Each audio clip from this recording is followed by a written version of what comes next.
자, 여러분 안녕하십니까? 컴팩트 행정법 장지혁입니다. 자, 오늘은 이제 랜선 스터디 벌써 10회차가 되었네요. 기본 이론도 10주차를 향해서 가고 있고요.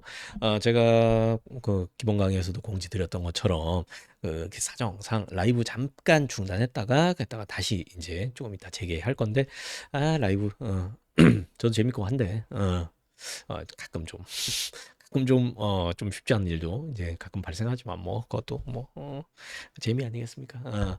여러분이랑 이렇게 뭔가 소통하면서 하니까 좋긴 한데 그게 사정상 그래가지고 제가 빨리 그 문제를 이게 불가항력이라서 좀 아니 불가항력은 아니죠. 그래서 이걸 해결하고 그리고 이제 어쨌든 영상은 똑같이 올라가니까 이제 그렇게 하고요. 그리고 또 라이브 재개하고 이제 그럴 타이밍 되면은 또 공지 드리도록 하겠습니다. 자, 역시 이번 문제는 이제 수강회원 게시판에 문제 파일 올려놓으니까 그거 다운받아서 먼저 풀어보시고 그리고 영상은 빨리빨리 타타타타 확인하는 거 그게 가장 좋습니다. 자, 그리고 혹시나 뭐 이거 궁금하다라고 하면 수강 지금 그 유튜브에서 그냥 뭐 영상 보신다라고 하면은 그 댓글에 이제 제 카페 주소 올려놨으니까 그 카페 오셔가지고 이게 강의가 어떻게 이루어지는지 이제 그리고 이렇게 수강회원으로 등록하시면은 이제 각종 혜택들이 많이 이제 제공되고 있으니까 이제 그런 거 확인하셔가지고 함께 공부해 봅시다. 좋습니다. 시작해 봅시다. 네, 1번입니다. 과징금에 대한 설명 옳은 것은 과징금 부과처분 원칙적으로 행정절차법이 적용이 되죠. 그리고 자동차 운수사업 면허 조건 위반한 사업자 과징금 부과처분 법이 정한 한도액을 추가에 위법한 경우 원칙적으로 전부 취소하여야 된다. 그러니까 재량권을 제대로 다시 행사해봐라 이러면서 전부 취소해야지 법원이 생각한 만큼 일부 취소해버리면은 결국 법원이 과징금을 결정하는 결과가 되니까 상권 분립 위반이다. 이제 이렇게 보는 거죠. 그리고 과징금 고의과실 없어도 되고요. 그리고 과징금 그래서 이게 맞는 거죠. 그리고 4번 그 과징금 부과처분 그 수액은 최고 한도액이다라고 한 판례가 있었죠. 네, 2번입니다. 2번 옳지 않은 것은 공표가 절차법상 처분에 해당하지 않는다 할지라도 공표가 절차법상 처분, 청구법 공행불준에 해당하지 않는다 할지라도 공표 대상자 보호를 위해서 사전에 의견 제출 기회를 부여하여야 이거는 이제 개정 절차법에 규정이 있죠. 그래서 요 문제 자체는 개정법 시행되기 전에 나온 건데 여전히 답은 동그라미입니다. 그리고 2번 과징금 납부 의무 상속인에게 승계된다 맞고 자 위법한 공표의 구제 수단에 관하여 공표 자체 잘 보셔야 돼요. 공표 자체가 처분성이 인정되고 요거는 이렇게 단정하면 틀린 거예요. 그러니까 최근에 이 문제가 출제되고 나서 나왔던 판례에서도 2019년 판례에서도 공표 자체가 아니라 공표하기로 한 결정의 처분성을 인정했고 공표 자체는 그냥 인터넷에 그냥 딱 올리는 글 올리는 거니까 사실행이에요 그거는. 그래서 그 법적 효과의 취소를 상정할 수 있습니까? 만약에 인터넷에 올렸다라고 하면은 이제 앞으로 그만 올린다 이거는 있지만 소급해서 없었던 일로 만들 수는 없잖아요. 벌써 요 세상에 뻘려 버렸으니까. 그러니까 이렇게 취소 소송으로 다툴 수 있다라고 단정하면 틀렸다라고 보셔야 됩니다. 4번 전기전화 공급자에게 위법 건축물 전기전화 공급하지 말아줄 것을 요청한 행위. 요거는 항고소송의 대상이 될 수 없죠. 요청이니까 이렇게 됩니다.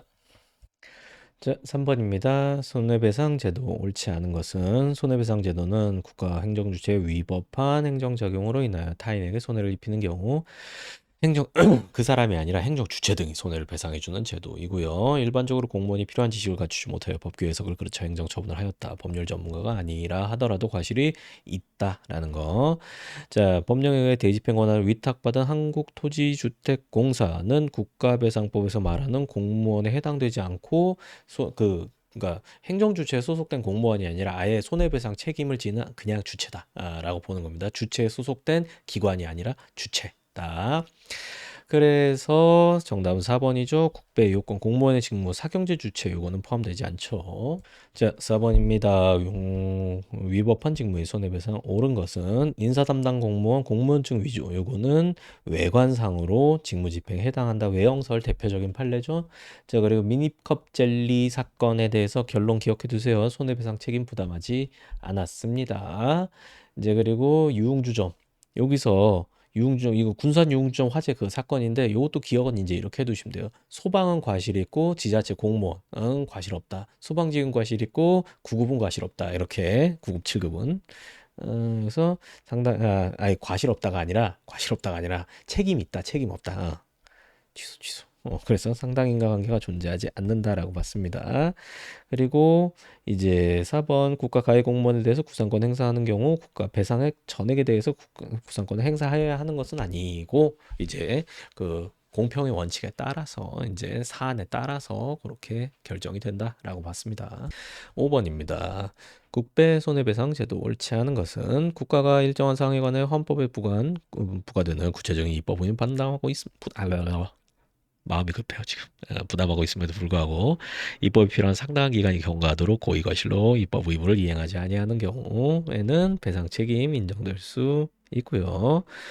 자, 이 과실은 당해 직무 담당 평균적 공무원 요거 기억하시면 되겠고 행정소송 위법한 것으로 확정되었고 여기는 아예 답이 나오죠. 당연히라는 거는 타당하기가 어렵죠. 어느 맥락에서도. 그래서 당연히는 아니고 그 다음에 무죄 판결 났다 하더라도 국가배상 책임은 별개로 해서 인정될 수 있는 겁니다.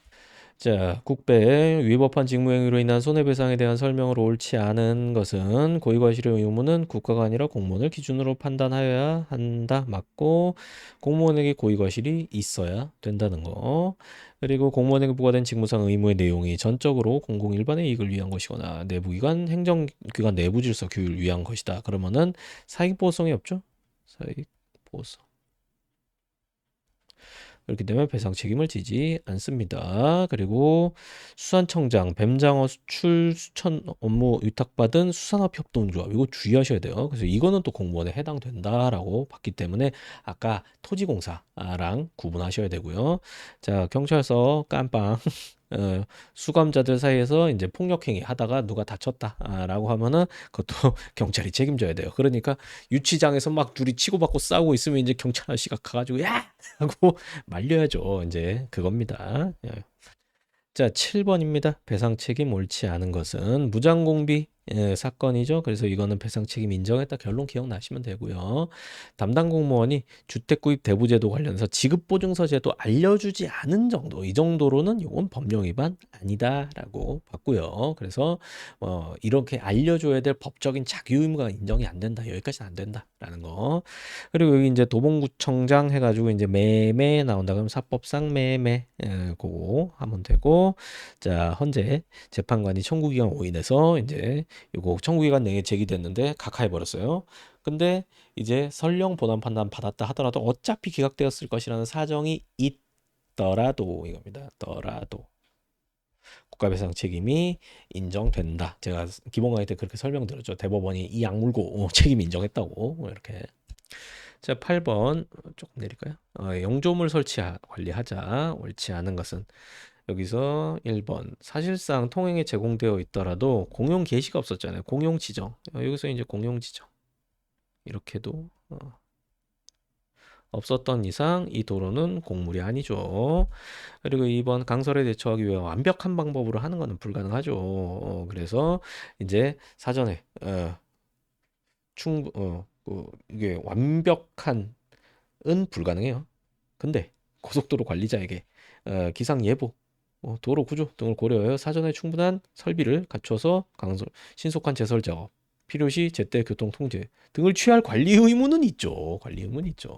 그러니까 앞에서 보고 설레서 다 고르면 안 돼요.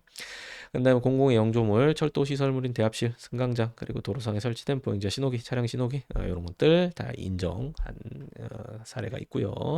그다음에 완전 무결 상태에 이건 불가능하죠. 그렇기 때문에 그거 아니라고 하더라도 하자가 있다고 단정할 수는 없겠죠.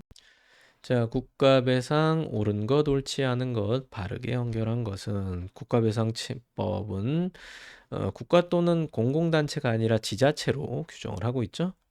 그리고 국가 지자체는 배상 책임지고 공무원 선임 감독상의 과실 이거는 요건이 아니기 때문에 이런 경우에도 이런 요건이 충족되면은 배상 책임을 면할 수 없다. 디귿 영조물 설치 관리상의 하자로 인한 국가 배상에 대해서는 명문의 헌법상 근거는 없습니다. 헌법에는 공무원, 그러니까 이조 책임만 규정되어 있는 거죠. 그리고 리을 피해자에게 손해를 직접 배상한 경과실이 있는 공무원은 특별한 사정이 없는 한 이제 경과실 있는 공무원이 피해자에게 직접 손해를 배상했다라고 하면 자기가 안 줘도 되는데 준 거죠. 그렇기 때문에 이때는 국가에 대해서 구상권을 취득한다. 그래서 뭐 도의관념에 적합한 피체 변제 뭐 이거 관련된 판례 그런 것도 기억을 해두시고요. 이거 되게 어찌 보면 되게 염치 없다라는 느낌이 들죠. 근데 뭐 인정하니까 여러분도 만약에 경과실인데 여러분이 해서 돈 냈다라고 하면은 국가에다 소송하세요. 물론 대한민국이 미원하겠지만 뭐 돈이 좋은 거 아니겠습니까? 자, 10번입니다. 옳은 것 고르는 거고 의무 위반자의 명단 공표 법의 근거가 있어야 인정이 되고요. 자, 수도 공급 거부 요거는 단수 처분 이렇게 기억하시면 되죠. 이건 처분 맞습니다. 그리고 디귿 경매법원 공무원의 공유자 통지 등에 대한 절차상 과오는 경락인의 손해 발생과 상당 인과관계가 있다고 보아서 국가배상 책임이 인정되었다. 맞습니다. 그리고 리을 공무원의 직무집행 법령이 정한 요건 절차에 따라 이루어진 것이다. 그 과정에서 개인의 권리가 침해되었다라고 하더라도 이게 위법에 해당한다. 틀렸죠? 그러니까 이게 원칙적으로 결과 위법서를 원칙적으로 취하는 건 아닙니다. 권리가 침해됐다 하더라도 바로 위법성이 인정되는 거 아니에요. 자, 그리고 음, 당해 국가가 배상하고 나서 국가가 배상한 경우에 공무원의 구상권 행사할 수 있는지에 대해서 이제 배상법 규정을 두고 있지 않은 아이에게 틀렸죠. 구상 의무 규정이 있습니다. 그런데 이제 판례 고의 또는 중과실이 인정될 경우 구상권을 행사할 수 있다라고 봤습니다. 그래서 동그라미는 3개가 되겠죠. 자, 랜선 스터디 여기까지 하도록 하겠습니다. 고생 많으셨고요. 또 다음에 강의에서 영상으로 찾아뵙도록 하겠습니다. 수고하셨습니다. 끝.